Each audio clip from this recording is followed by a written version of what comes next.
Elle est concrète, la réalité de la Terre-Lumière. Gaïa le sait et célèbre. Célébrer la lumière en affirmant que seule est la lumière et en offrant l'attention, le rayonnement, l'amour à la réalité de la Terre-Lumière. Ainsi, on contribue à la précipiter. S'unir à Gaïa, cet être de lumière, de tendresse et de joie, pour affirmer et précipiter cette réalité concrète de la Terre-Lumière. Voyez ? Il suffit de changer de regard, de positionnement, et naturellement la réalité s'ajuste au positionnement de façon très réelle. Ce n'est pas qu'un état de la Terre devient l'autre état. Tout est présent, simultanément, animé par le collectif humain grâce à l'attention. Oser être, créer, générer un collectif plus puissant que celui de la masse inerte, ce doit d'être simple, de par la puissance de l'attention éveillée qui connaît l'art de la précipitation, de la manifestation. C'est de par cette puissance de rayonnement qu'il suffit en fait d'un nombre plutôt restreint d'êtres qui choisissent d'honorer la Terre-Lumière au point de ne voir que cela, de ne mettre son attention que sur cela. Il suffit d'un nombre restreint pour que l'apparence au niveau tridimensionnel bascule elle aussi, et que la terre retrouve son éternité de beauté pure d'un jardin céleste. Et honorer cette beauté d'un jardin céleste n'est pas par quelque égoïsme, parce qu'on préfère que la terre soit comme cela pour soi. C'est pour la terre, n'est-ce pas, que l'on porte la vision.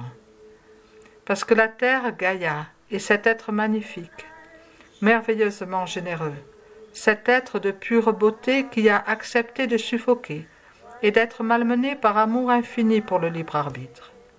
Ainsi, en hommage à cet amour, on choisit de ramener ce regard où seule est la beauté, ce regard qui embrasse la splendeur et la précipite dans toute forme de vie. Invoquer la splendeur, la pure beauté, en faisant le choix clair et conscient de la précipiter par cette attention qui ne sait admettre que cela. Ne pas se perdre dans cette divagation du mental galopant qui s'accroche à des apparences, ainsi les nourrissant. Faire le choix clair et conscient de servir la beauté, la simplicité. Précipiter. Tous les ingrédients sont là réunis, l'union de l'intention et de l'attention, la pure présence, le souffle de Satchitananda. Il convient que l'attention soit pleine, sans aucune faille. Il convient que la présence soit d'une intensité extrême, sans aucune faille. Cela a sa source dans la gaieté, dans l'aise, dans la présence à la beauté, à la splendeur. Il est magnifique, n'est-ce pas, d'établir sa vie dans un bain de splendeur. C'est l'attention qui crée cela, et l'humanité le sait. Alors, pourquoi s'égare-t-elle dans l'attention sur des mirages qui sont véhiculés par des apprentis magiciens? Pourquoi l'humanité fait-elle ce choix? Par laxisme peut-être. C'est plus facile d'être laxiste, et tellement moins simple. L'attention donne vie, et Gaïa est pleinement au service de cela, et au service de ceux et celles qui choisissent vraiment de servir la beauté, la splendeur de la vie.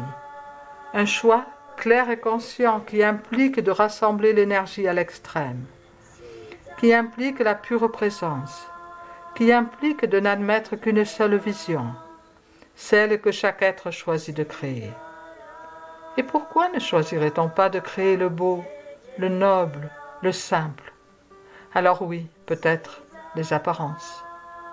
Les apparences qui semblent montrer un autre visage. Les apparences précipitées par le corps de souffrance, et l'on peut se dire, mais cela est réel. Qu'est-ce qui est réel? Tout et rien. La seule réalité est l'immuable silence. La seule réalité est celle précipitée depuis l'immuable silence par cette attention offerte à l'intention, par cette vision. Les apparences peuvent disparaître en un tour de main, lorsqu'un nombre suffisant choisit d'arrêter de les nourrir de leur attention.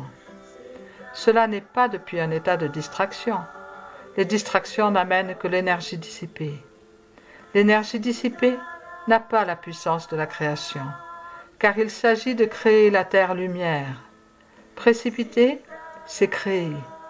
C'est manifester sur un plan concret ce qui est présent dans le non manifesté, présent dans le plan originel. On prend le plan originel et on le précipite.